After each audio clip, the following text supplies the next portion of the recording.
வணக்கம் நண்பர்களே! கார்த்தி ரேவதி சீரியல் சும்மா பரபரப்பா போயிட்டு இருக்குன்னே சொல்லலாங்க. பரபரப்பான கட்டத்துல நம்ம மாயா வந்து துப்பாக்கிய தூக்கிக்கிட்டு ரேவதிய சுட்டு தள்ளணும் அப்படின்னு வந்து கோயில்ல நிக்கிறாங்க. நம்ம ரேவதி கோயில்ல அன்னதானம் வந்து பண்ணிட்டு இருக்காங்க. இதுதான் சரியான சந்தர்ப்பம். இப்ப சுட்டு தள்ளிட்டு கூட்டத்தோட கூட்டமா எஸ்கேப் ஆகிரலாம் அப்படின்னு வந்து மாயா வந்து முடிவெடுக்கிறாங்க. உடனே துப்பாக்கிய வச்சு நம்ம ரேவதிய அப்படியே சுடுறாங்க. ரேவதி அப்படியே சுருண்டு விழுறாங்க. நம்ம ராஜா மடியில தாங்குறாங்க. "ராஜா இப்பமாவது சொல்லு, உன் மனசுல நான் இருக்கேனா என்ன? அத நான் தெரிஞ்சுக்கிடணும்" அப்படின்னு வந்து சொல்றாங்க. "என்ன ரேவதி நீ இப்படி சொல்ற? நான் வந்து உன்ன ஒரு காலமும் பிரிய மாட்டேன்" அப்படின்னு வந்து நம்ம ரேவதிய அப்படியே தாங்கி பிடிச்சு வைக்கிறாங்க நம்ம கார்த்தி. அதோட வந்து "ஐ லவ் யூ" அப்படின்னு வந்து சொல்லு. நீ சொல்லத நான் கேட்கணும். உன் மனசுல இருக்கேன் தானே அப்படின்னு வந்து கேட்குறாங்க. உடனே கதறி அழுறாங்க நம்ம கார்த்தி. "கண்டிப்பா என் மனசுல நீ இருக்க. நான் உன்ன ஒரு காலும் பிரிய மாட்டேன். நான் எப்படியும் உன்ன காப்பாத்துவேன்" அப்படின்னு வந்து தூக்கிக்கிட்டு ஹாஸ்பிட்டலுக்கு கொண்டு போறாங்க. நம்ம சாமுண்டேஸ்வரி என் பொண்ண இந்த இந்த வேலை பண்ணுன மாயாவ சும்மா விடக்கூடாது அப்படின்னு வந்து தேடுதல் வேட்டைய அதிகாரிகள்ட்ட சொல்லி நடத்துறாங்க. நம்ம ராஜா வந்து ரேவதிய அப்படியே பக்கத்துல இருந்து பார்த்து, "கண்டிப்பா நீ வந்து க்யூர் ஆவணும்" அப்படின்னு வந்து அந்த அபாயகரமான சிச்சுவேஷன்ல நம்ம ராஜா வந்து ரேவதி கூட வந்து இருக்கிறாங்கங்க. அத பத்தி தான் இந்த வீடியோக்குள்ள பார்க்க போறோம். அதுக்கு முன்னாடி சேனலுக்கு லைக் அண்ட் சப்ஸ்கிரைப் பண்ணுங்க ஃப்ரெண்ட்ஸ். பக்கத்துல இருக்க பெல் ஐகானையும் கிளிக் பண்ணுங்க. அப்பதான் நான் போடுற ஒவ்வொரு வீடியோவும் நோட்டிஃபிகேஷனா உங்களுக்கு கிடைக்கும். வாங்க ஃப்ரெண்ட்ஸ் வீடியோக்குள்ள போகலாம். ஃபர்ஸ்ட் எடுத்த உடனே ஒரு பரபரப்பான கட்டம் தாங்க. நம்ம ரேவதிய வந்து சுட்டு தள்ளுறாங்கன்னே சொல்லலாம். நம்ம ரேவதி கோயில்ல அன்னதானம் வந்து வழங்கிட்டு இருக்காங்க. "அம்மா நீங்க வந்து அன்னதானத்த தொடங்கி வைக்கலாமா?" அப்படின்னு வந்து ரேவதி சொல்ல நேரம், "இல்ல நான் தொடங்கி வச்சா என்ன, என் பொண்ணு ரேவதி தொடங்கி வச்சா என்ன, எல்லாம் ஒன்று தான் ரேவதி. நீ தொடங்கி வைக்கிறது தான் எனக்கு வந்து விருப்பம். நீ வந்து உன் கல்யாண வாழ்க்கை முதல் எல்லாமே நான் சொன்னதை தான் நீ கேட்ட. அப்படி இருக்க நேரம் நான் வந்து உனக்கு தான் எனக்கு வந்து பொண்ணுங்களில் இம்பார்ட்டன்ஸ் கொடுப்பேன். நீ தான் வந்து இந்த அன்னதானத்தை தொடங்கி வைக்கணும்" அப்படின்னு வந்து நம்ம ரேவதி கையால் அன்னதானத்தை வந்து தொடங்கி வச்சுட்டு இருக்காங்க. இந்த சைடு, "ஓ நீ அன்னதானம் வழங்கிட்டு இருக்கியா? நீ வந்து எனக்கும் என் மகேஷுக்கும் செய்த துரோகத்தினால தான் நாங்கள் இப்போ தனித்தனியாக பிரிஞ்சு இருக்கோம். நாங்கள் 2 பேரும் சேர்ந்து அப்படி ஒரு வாழ்க்கையை வாழ்ந்தோம். ஆனால் இப்போ நாங்கள் வாழ முடியலை.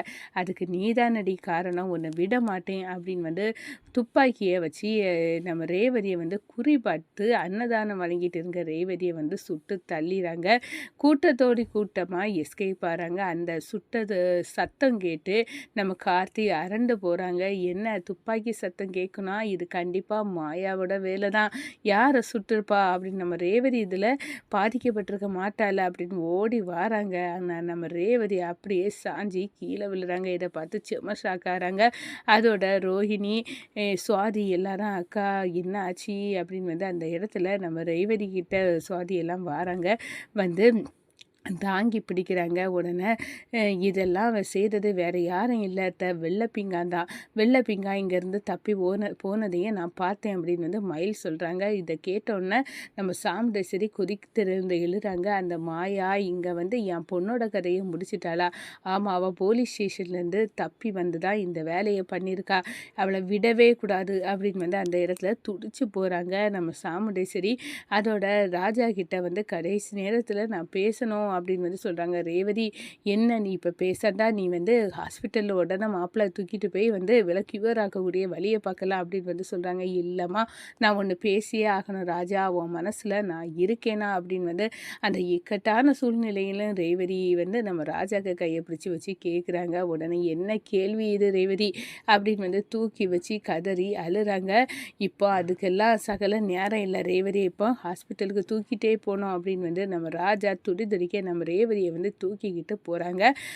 ஆனாலும் வழியில் காரில் வச்சு, ரா "ராஜா ஐ லவ் யூ ஒருக்கா சொல்லு. எனக்காக நீ இவ்வளோ அழுறல, இதை பார்க்கவே எனக்கு வந்து ரொம்ப சந்தோஷமாக இருக்குது. போதும், நீ வந்து என் கூட இவ்வளோ காலம் வாழ்ந்ததே போதும். நான் இனி இருப்பேனா இல்லையான்னு எனக்கு தெரியலை. ஆனால் வந்து ரொம்ப சந்தோஷமாக இருக்குது. உன் மனசில் நான் இருக்கேன்ல" அப்படின்னு வந்து அந்த இடத்துல நினைக்கிறாங்க ரேவதி.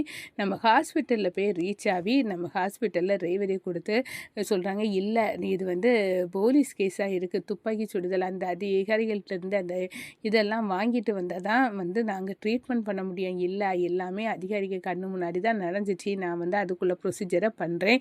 நீங்க என் ரேவதிக்கு ட்ரீட்மெண்ட்ட பண்ணுங்க அப்படின்னு வந்து அந்த இடத்துல சொல்றாங்க. சரி சார் நாங்க பண்ணுறோம் அப்படின்னு வந்து அவங்கள வந்து அழைச்சிட்டு போறாங்க அதிகாரிக. இங்க வந்து நம்ம ராஜா, மயில் வாகனம் எல்லாம் அந்த ப்ரொசீஜர முடிச்சுக்கிட்டு, கண்டிப்பா இந்த வெள்ள பீங்கான சும்மா விடக்கூடாது. என் ரேவதிக்கு மேலே கைய வச்சுட்டா, அவள விடவே கூடாது அப்படின்னு வந்து அந்த இடத்துல நினைக்கிறாங்க. நம்ம சாமுண்டேஸ்வரியா நாலாபுறமும் இந்த அதிகாரிகள விட்டு தேடுதல் வேட்டை மாயா எங்க இருக்கா அப்படின்னு வந்து அந்த இடத்துல தேடுதல் வேட்டைய வச்சிருக்காங்கன்னே சொல்லலாம். பரமேஸ்வரி பாட்டிக்கும் இந்த தகவல் போகிறது என் பேத்திக்கு என்னாச்சு நான் இப்போ வந்தே தீர்வேன் அப்படின்னு வந்து ராஜா கிட்ட சொல்கிறாங்க. பாட்டி இப்போ இல்லை, இந்த இப்போ நிலைமை சரியில்லை பாட்டி, இங்கே அத்தை எல்லாம் செம கோவமாக இருக்காங்க, அதனால் வேண்டாம் பிறகு வந்து நீங்கள் வந்து பார்த்துக்கிடலாம் ரேவதியை அப்படின்னு வந்து சொல்கிறாங்க. இல்லை என் பேத்திக்கு இப்படி ஒரு நிலைமைனா என்னால் தாங்க முடியாது, அவள் என்கிட்ட தான் வந்து எல்லாமே வந்து சொல்லுவா, அப்படி இருக்க நேரம் ரேவதிக்கு ஒன்றுனா நான் வராமல் இருக்க முடியுமா அப்படின்னு வந்து நம்ம பரமேஸ்வரி பாட்டியும் துடிச்சுக்கிட்டு இங்கே களை இறங்கி வராங்க. நம்ம சிவனாண்டி காளியம்மா இவங்கள்ட்ட எல்லாம் வந்து நம்ம சந்திரா வந்து சொல்கிறாங்க, நம்ம மாயா வந்து ஒரு பயங்கரமான வேலையை பண்ணிட்டா, ரேவதியை வந்து துப்பாக்கி எடுத்து சுட்டுட்டா அப்படின்னு வந்து சொன்னாரோ. சரி அவள் வந்து மாட்டிக்கிட்டாளா இப்போ போலீஸுக்கிட்ட அப்படின்னு வந்து கேட்குறாங்க. அதெல்லாம் மாட்டலை, ஆனால் கண்டிப்பாக பிடிச்சிருவாங்க. ஏம்னா எல்லா சைடும் அக்கா தேடுதல் வேட்டையே நடத்த சொல்லியிருக்கா, அவங்க கண்ணில் இருந்து மாயாவால் தப்ப முடியாது, எப்படியும் பிடிச்சிருவாங்க அப்படின்னு வந்து சொன்னோன்னே நம்ம காளியம்மா பயங்கரமாக சிரிக்கிறாங்க. அந்த ரேவதிக்கு வேணும், அவளுக்கு மாப்பிள்ளை தானே அந்த ராஜா, இதற்கு எல்லாத்துக்கும் காரணம் என் மகனை வந்து இந்த வேலை பண்ணது எல்லாமே அவளுக்கு மாப்பிள்ளை தானே, அவனுக்கு பொண்டாட்டிக்க இது சாகரை பார்த்து துடின்னு துடிக்கணும், அது அவனுக்கு ஒரு பெரிய தண்டனை, நம்ம செய்யாமலே வேற ஒருத்தங்க மூலம் நம்ம நினச்சது கொஞ்சம் நடந்துட்டு போனேன் அப்படின்னு வந்து அந்த இடத்துல வந்து காளியம்மா வந்து பயங்கரமாக வந்து சிரிக்கிறாங்க. இந்த சைடு பார்த்தோன்னா நம்ம ரேவதிக்கு வந்து பயங்கரமாக ட்ரீட்மெண்ட் எல்லாம் வந்து நடந்துகிட்டே இருக்குது. நம்ம ராஜா வந்து இந்த தொடவு நான் வந்து தீபாவை இழந்தது மாதிரி ரேவதியை நான் இழக்க மாட்டேன், கண்டிப்பாக ரேவதியை காப்பாற்றியே தீருவேன், எனக்கு ரேவதியை அவ்வளோ வந்து விருப்பாவா வந்து என்னையே சுற்றி வந்தா, நான் கடைசி வரை அவள்கிட்ட வந்து ஐ லவ் யூ நீ என் காதலை சொல்லலை, ஆனால் வந்து கண்டிப்பாக ரேவதி நீ வந்து கியூர் ஆவிவா, நான் உன்கிட்ட வந்து என் காதலை சொல்லுவேன், அது இல்லை உன் கூட தான் நான் இனி வாழ போகிறேன், நம்ம 2 பேரும் சேர்ந்து நல்லாவே வாழலாம் அப்படின்னு வந்து அந்த இடத்துல வந்து அழுதுகிட்டே இருக்கிறாங்க நம்ம கார்த்தி. ஒரு கட்டத்தில் அதிகாரிக வந்து நம்ம மாயாவை வந்து கைது பண்ணிடுறாங்க. அவங்க எஸ்கேப் ஆகி போகலாம் அப்படின்னு வந்து இந்த ஊரை விட்டு எஸ்கேப் ஆக நிற்க நேரம் நம்ம மாயாவை கைது பண்ணி ஜெயிலுக்கு கொண்டுட்டு வராங்க. எப்படியே நான் ஜெயிலில் இருந்தாலும் பரவாயில்ல, எனக்கு ரேவதிக்கு கதையை முடிக்கணும், அதுதான் வந்து எண்ணமாக இருந்துச்சு, அவள் கதையை முடிச்சிட்டேன்ல, இப்போ அந்த ராஜாவும் ஒண்டியாக தானே இருக்க போகிறான் எங்களை மாதிரி அப்படின்னு வந்து அந்த மாயா வந்து நினச்சிக்கிட்டு சந்தோஷப்படுறாங்க. நம்ம மகேஷ் கூட நம்ம சேர்ந்து வாழ முடியலை, எல்லாத்துக்கும் காரணம் இந்த ரேவதி தான், ரேவதி மட்டும் எங்கள் வாழ்க்கையில் வர்றதுக்கு முன்னாடி நானும் மகேஷும் அவ்வளோ சந்தோஷமாக இருந்தோம், இவ என்னைக்கு நுழைச்ச வந்தாலோ அன்னையிலேருந்து எங்கள் வாழ்க்கை வந்து அப்படியே வந்து போயிட்டு, ஆனால் இப்போ வந்து இவளையும் தீர்த்து கட்டியாச்சுல அப்படின்னு வந்து அந்த இடத்துல சந்தோஷமாக நிற்கிறாங்க நம்ம மாயா.